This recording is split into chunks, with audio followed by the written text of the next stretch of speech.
Ele entrou na terra do Egito com 130 anos e agora ele está com 117.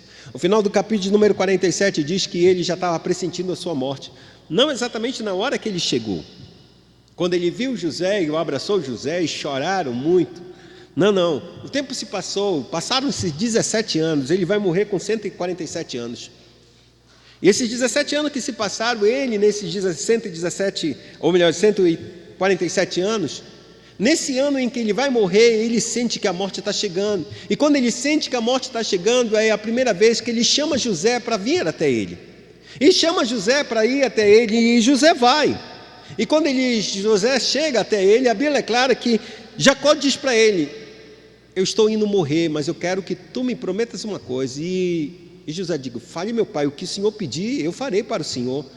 E José diz claramente, ou melhor dizendo, Jacó diz: eu quero que você não me sepulte nessa terra do Egito, Senhor.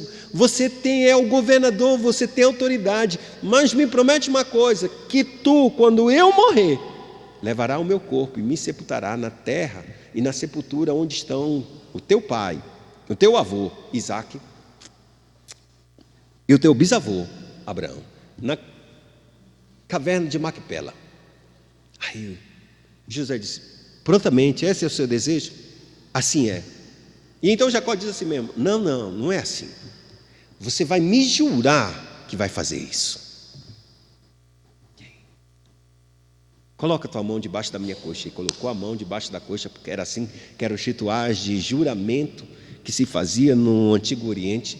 Colocou a mão dele debaixo da coxa de Jacó e disse: eu juro, meu pai, quando o Senhor morrer, eu lhe levarei, não lhe enterrarei aqui, eu lhe enterrarei na terra da promessa, na gruta em que Abraão comprou para que pudesse enterrar Sara, e ele mesmo foi enterrado, e depois o seu filho Isaque, e depois a esposa de seu filho Isaque, no caso Rebeca.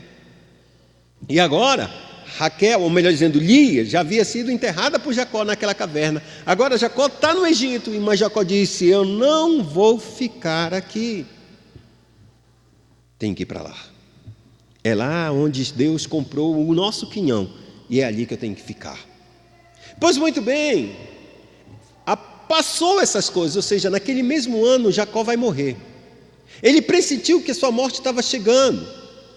E aqui é interessante porque a primeira coisa é que quando a morte está se aproximando de Jacó, ele chama o seu filho, aquele que estava cuidando dele, aquele que havia protegido toda a sua prole, toda a sua descendência. Todos os filhos de Israel estavam sendo salvos somente por causa de José. Então ele chama José e disse: você que tem todo esse poder e que protegeu todos nós, esse patriarca está pedindo a bênção para o seu filho.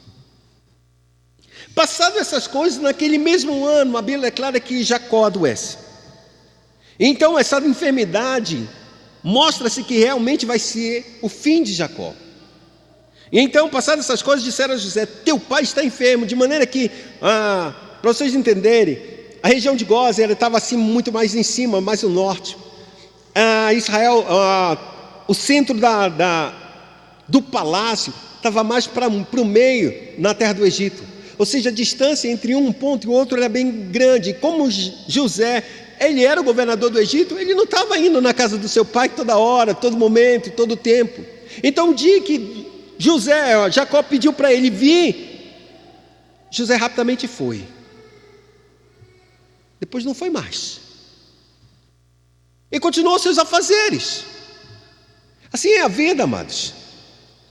Eu sei que muitas vezes nossos pais estão adoecendo. E a gente tem outras vidas, ou seja, tem a nossa vida, a nossa família. Mas chegará um tempo em que a gente tem que sempre entender que a gente deve honrar os nossos pais até o fim, o último suspiro deles. E como a gente honra, é quando eles nos chamam, e a gente tem que estar dizendo: eis-me aqui.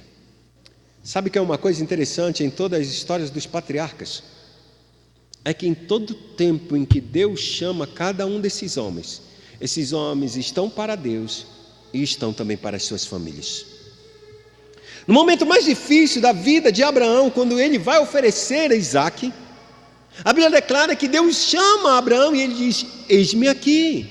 Quando ele ouve a voz de Deus, rapidamente Abraão se coloca e se responde: eu estou aqui, Senhor, o que o Senhor quer?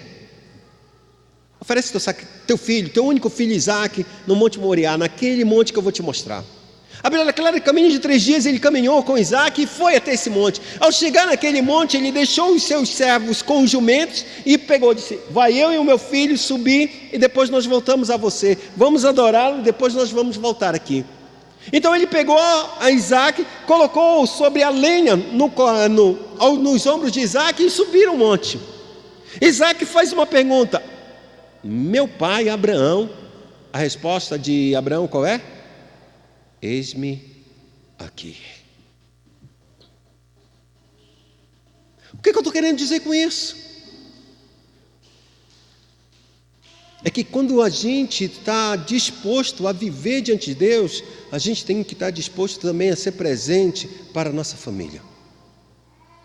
Porque da mesma forma que Deus chamou Abraão, disse: Abraão, ele disse: eis-me aqui. Isaque também chamou seu pai e disse: meu pai Abraão. Ele disse: eis-me aqui, meu filho. Ou seja, a gente tem que aprender que a gente anda com Deus, mas não anda separado de nossa casa, de nossas famílias. A gente anda junto com eles, porque as necessidades que Deus tem é para suprir a nossa casa, é para suprir a nossa família. E se a gente está desligado dessa família, a gente não entende qual é a razão de nós estarmos servindo o Senhor.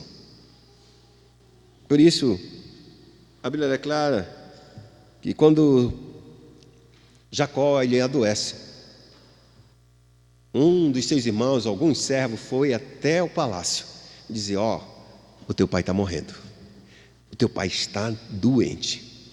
E aí a Bíblia declara que José rapidamente parte até Jacó, e ao encontrar com Jacó, só que ele faz uma coisa diferente, ele não vai sozinho.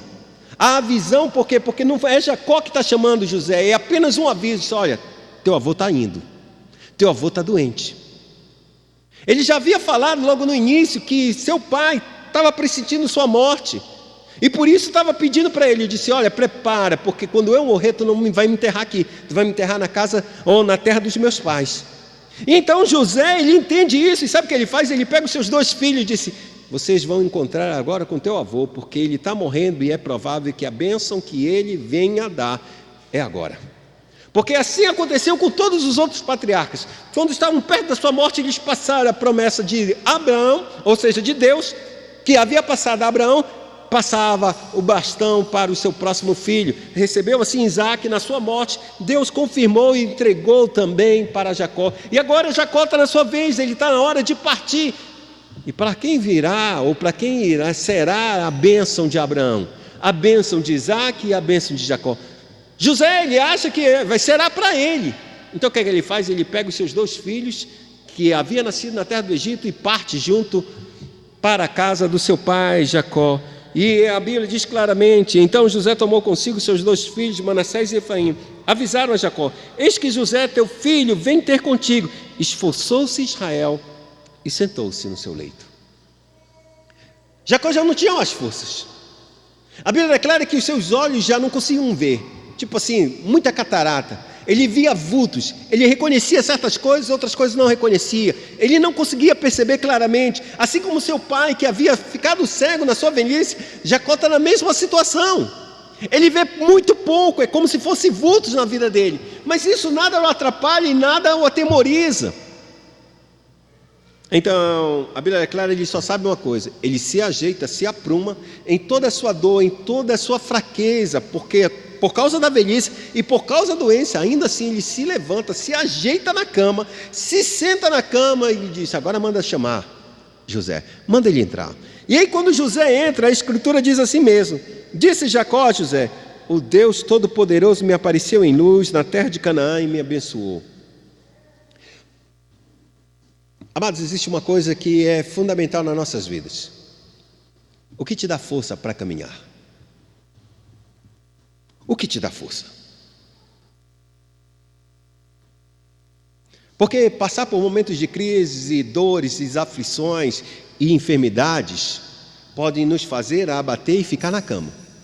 É muito natural e muito comum.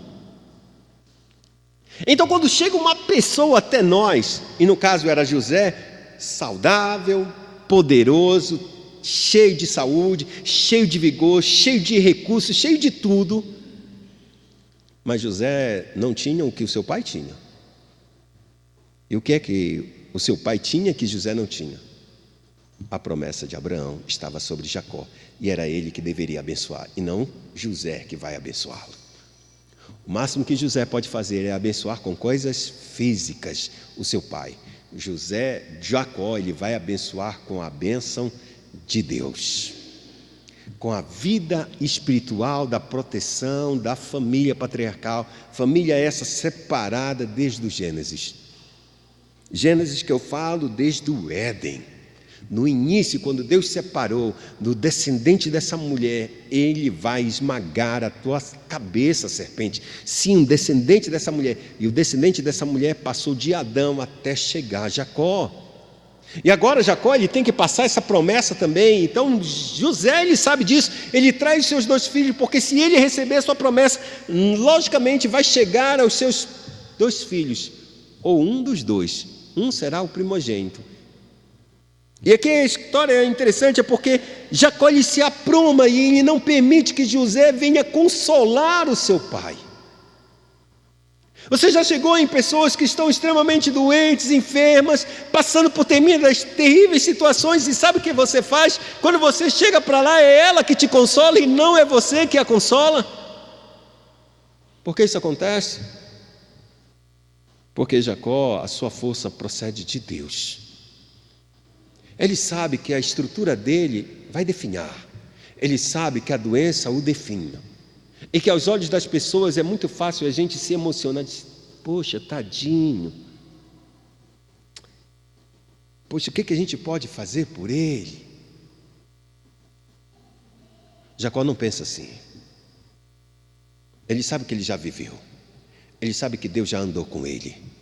Ele sabe que está chegando a hora da sua partida, e não vem com dó e com misericórdia, e com dozinha, não é assim.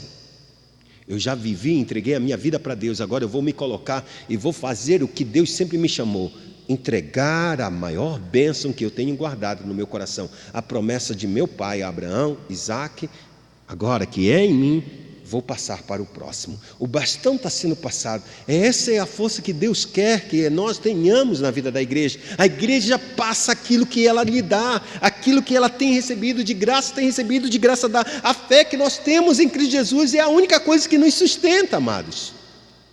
E é essa força que faz com que a gente se levante, não permita que a gente sinta-se dó de nós mesmos devido às circunstâncias da vida. Porque foram as circunstâncias que deixaram Jacó acamado, os anos avançando, e uma doença como qualquer um de nós poderíamos receber. E a primeira coisa que ele diz é: você vê um homem fraco. Eu estou diante de um homem muito forte e poderoso, que todo mundo teme na terra do Egito. Não tem ninguém que olhar você não se prostre, José. Mas quando tu chegastes aqui, a primeira palavra de Jacó a José foi: o Deus Todo-Poderoso me apareceu em luz. O Deus Todo-Poderoso me apareceu em luz na terra de Canaã e me abençoou e me disse: eu te farei fecundo, te multiplicarei, tornarei multidão de povos, a tua descendência darei esta terra em possessão perpétua. Agora, pois, os teus 2 filhos que te nasceram na terra do Egito, antes que eu viesse a ti, são meus. Efraim e Manassés serão meus, como Rúben e Simeão, os 2 primeiros filhos de Jacó, da sua amada Lia também, que é o primogênito, e o segundo. Assim ele está tomando os filhos de José para si próprio. Alguns teólogos dizem que ele tomou os filhos de José para si, por causa que esses filhos nasceram na terra do Egito. E de alguma forma os seus nomes mostram algumas coisas que, como no coração de José, como se ele não houvesse mais capacidade de encontrar o seu pai vivo. Porque ele coloca o nome do primeiro, Manassés: Deus me fez esquecer a casa dos meus pais. E depois ele coloca o nome de Efraim: Deus me prosperou na terra da minha aflição. O que Deus está querendo? O que Jacó está olhando para os filhos de José e disse assim: negativo, Tu não esqueceste da casa dos teus pais, porque eu estou com 17 anos, voltei e falei contigo, e estou contigo, e esses filhos são meus. Para te ter uma ideia, que você não está apartado da casa, que você não saiu da família, você continua sendo da família, e os teus filhos agora são meus. Eu entendo também dessa forma, que durante o período de luto que José sofreu por causa da sua amada Raquel, e agora, porque ele pensava que José havia sido morto, ou seja, comido por feras, era como se agora esses dois filhos que nasceram estivessem suscitando descendência, a própria José, então ele tomasse ele para si. Pode ser de uma forma diferente, de qualquer forma, é que o texto diz que Jacó tomou para si esses filhos. E que a força de Deus, o Todo-Poderoso, agora que está lá, cumpre um propósito de Deus. Quando Jacó lhe toma os 2 filhos de José, as tribos agora não serão chamadas mais de 12 tribos, mas 13 tribos. E aí complicou, porque a terra ela é formada por 12 povos, 12 tribos. Como é que vai dar 13? Porque no futuro distante, que agora que José, ou melhor dizendo, Moisés está escrevendo, uma tribo, a chamada Levi, sai, não recebe herança entre as 12 tribos. De maneira que José, que deveria ser só 11 tribos agora, se tornaram em 2 tribos, Manassés e Efraim, e a terra passa a ser dividida em 12 tribos, sendo que Levi, a tribo de Levi, não é contada entre as 12 tribos, porque ela passará a servir somente ao Senhor no tabernáculo. Ela não recebe herança. Quando Jacó puxa isso, ele está fechando um propósito que vai acontecer lá no futuro e que ele não sabe. E o que é importante é porque Deus tem o controle de todas as coisas, Deus faz tudo do jeito que Ele quiser. E então quando José ele olha isso, ele diz assim mesmo: mas o Deus todo, tu vai tomar o meu filho. Estou tomando porque é meu. Tu esqueceste da casa, tu achaste que tu estava esquecido, como se houvesse tido retirado de você a nossa família. Negativo. Eu estou tomando os teus filhos para te saber que tu pertences a nós.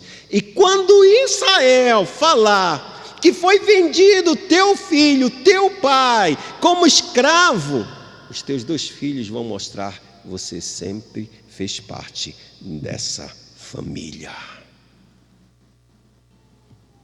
Quando a gente abre a vida de Deus no nosso coração, a gente percebe que existem os pecados que a gente comete, nada mais, nada menos fazem separação entre nós mesmos.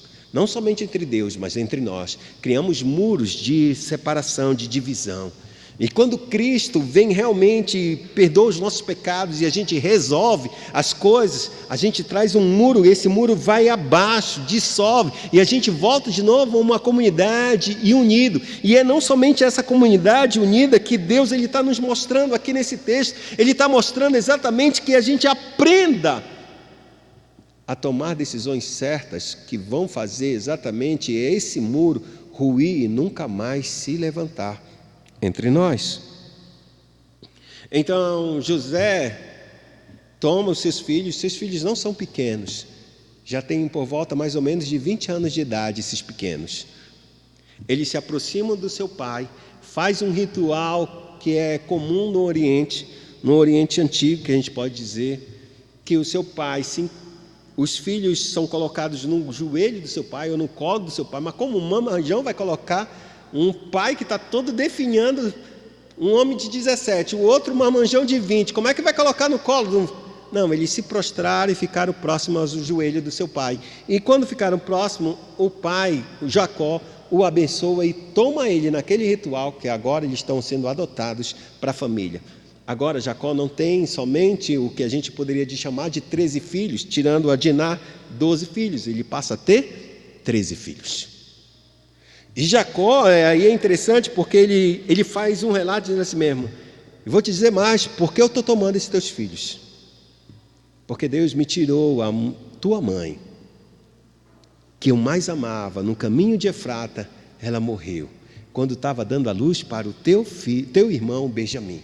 Agora, é por causa dela que eu estou tomando o filho, porque ela poderia me dar mais filhos, e os filhos dela são os teus 2 filhos agora. Aí ele toma. José, ele não se sente por mal, ele não está sendo excluído da terra, Ele não está sendo excluído da herança.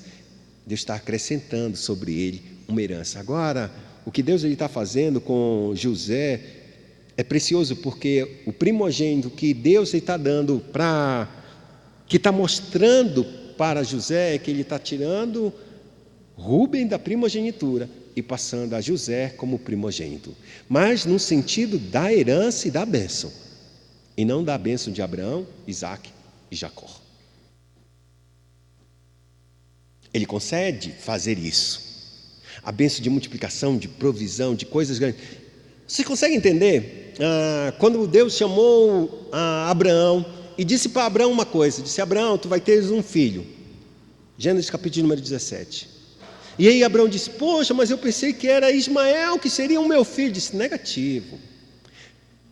Eu ouvi tua oração diante de mim, que tu pediste que Ismael viva diante da minha presença, mas eu quero te dizer que não será ele.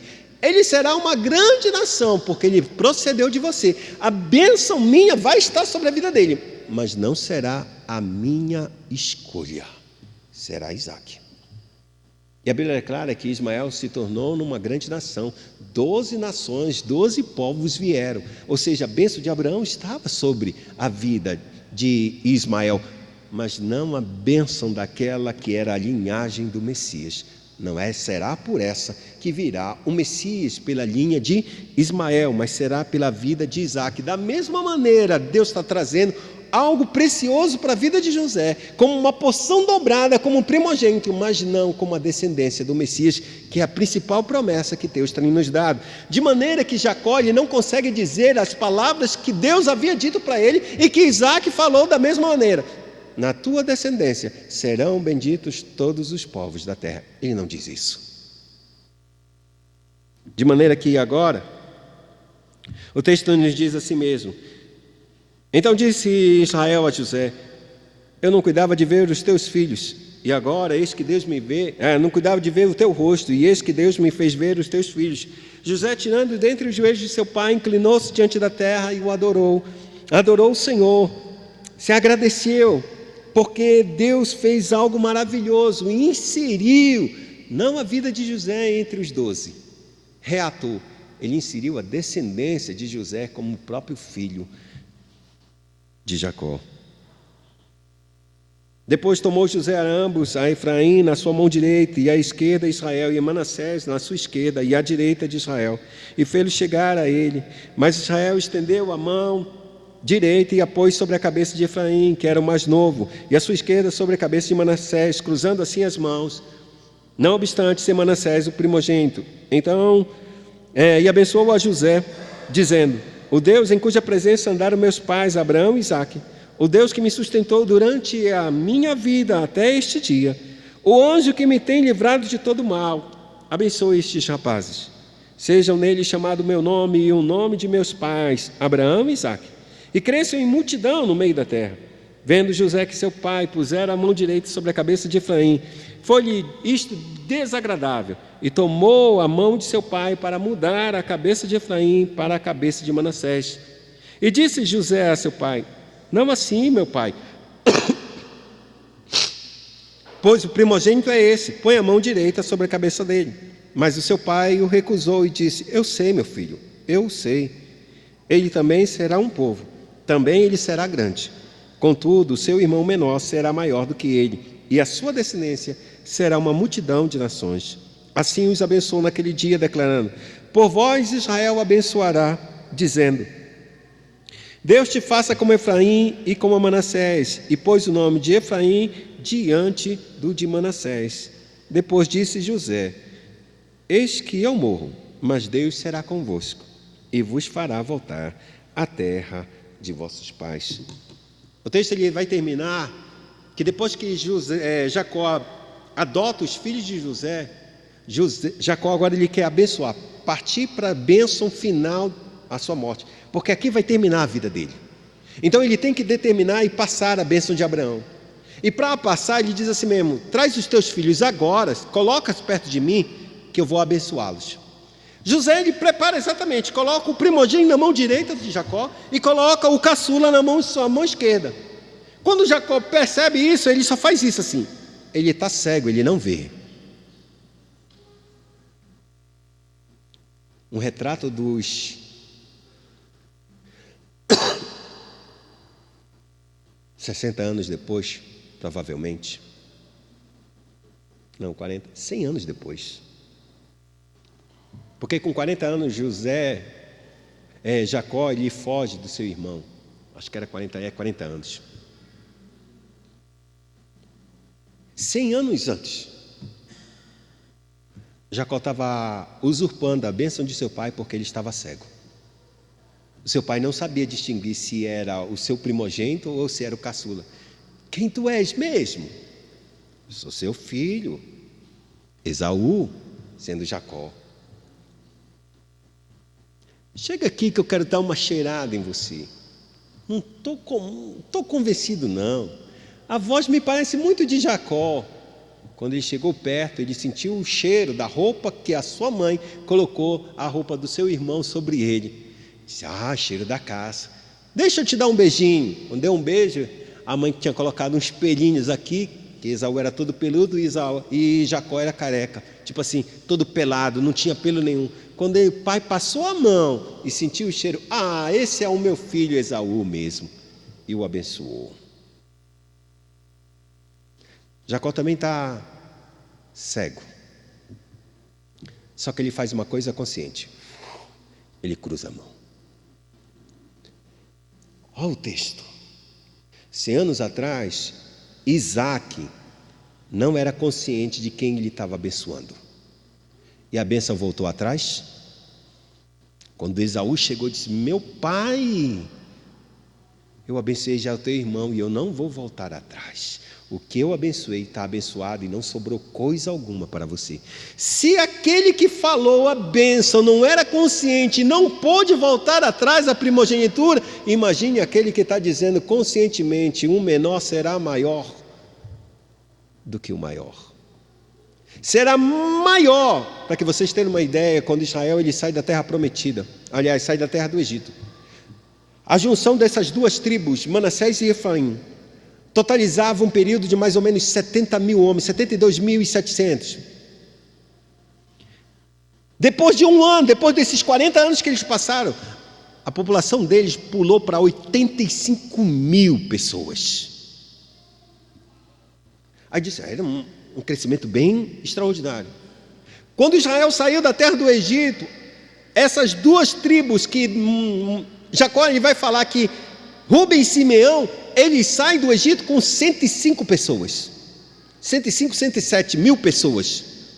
40 anos depois, são 65 mil. Eles decaíram com 40 anos. Enquanto Efraim e Manassés cresceram. Por causa que a bênção de Deus havia estado. E quando for mais adiante, quando o reino for dividido, a Bíblia declara que Efraim vai ser chamado Israel por ser a tribo mais forte. Não será a maior tribo. A tribo de Manassés se tornará muito maior do que Efraim, mas ela não terá a proeminência de Efraim. Assim como nunca teve proeminência Esaú sobre Jacó, nunca teve proeminência Ismael sobre Isaac, e nunca teve proeminência. Nunca. E nunca será assim. Porque quem chama e quem capacita e quem faz todas as coisas é o próprio Deus. E assim Deus fez com que Israel pudesse abençoar o caçula com a bênção de grande autoridade, de maneira que os povos de Israel pudessem ser abençoados. Que Deus faça contigo como fez com Efraim e Manassés, se torne uma grande nação. E é isso que Deus ele fez com a vida desses dois filhos de José. E ele termina o capítulo dizendo claramente: depois disse Israel a José: eis que eu morro, mas Deus será convosco e vos fará voltar à terra de vossos pais. Dou-te mais do que a teus irmãos, um declive montanhoso, o qual tomei da mão dos amorreus com a minha espada e com o meu arco. Eu termino esse texto dizendo a perspectiva de como a gente deve morrer diante do Senhor. Qual é a nossa esperança quando morremos? Estamos sabendo que estamos perto da morte e não vamos escapar dela. A certeza de Jacó é que, eu estou indo morrer, mas Deus será com vocês. Eu não morro e vocês vão ficar sozinhos. Deus estará com vocês. E Deus não somente estará com vocês, Deus fará vocês voltar para a terra de vossos pais, para a terra que Ele prometeu. Nessa noite eu queria que você ponderasse exatamente isso. Durante muitos anos, Jacó lutou com uma promessa de Deus. Ele fez de tudo para conseguir, fez coisas erradas. E na vida e na família dele sempre houve essas brigas por primogenitura. Precisava brigar. Se é Deus que decide quem será o primeiro e quem será o último. Se Deus é quem decide quem escolhe a um levantar e a outro abater. O que a gente cabe a nós é entender que nós devemos confiar no Senhor e no seu julgamento, e confiar não somente nisso, que o seu julgamento é fiel e verdadeiro, mas que Ele tem nos dado todos os recursos necessários para aquilo que Ele nos chamou para fazer, porque aquilo que Ele me chamou para fazer, talvez você nunca será chamado para fazer. Da mesma sorte, aquilo que Deus te chamou para fazer, eu nunca serei chamado para fazer. E o que Deus conta conosco em cada uma dessas situações é que eu seja fiel no meu chamado e você seja fiel no seu chamado, para que a gente possa entender claramente e morrer feliz, sabendo que a gente cumpriu aquilo que Deus colocou em nossas mãos, para que no final a gente possa estender essa mesma bênção de fidelidade aos nossos filhos. De José, Deus será com vocês e vos fará voltar à casa dos meus pais, à terra dos meus pais. Que nessa noite a gente também possa refletir a respeito disso, dessa história desse homem, porque aqui ele começa a trazer a promessa de Deus sobre a vida dos seus 12 filhos, no caso agora 13. E no capítulo de número 49 ele vai falar a bênção sobre cada um deles, especificamente a última bênção que Jacó vai dar sobre a nação de Israel.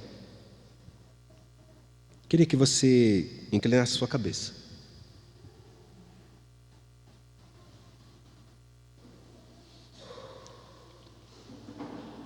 E oremos ao Senhor,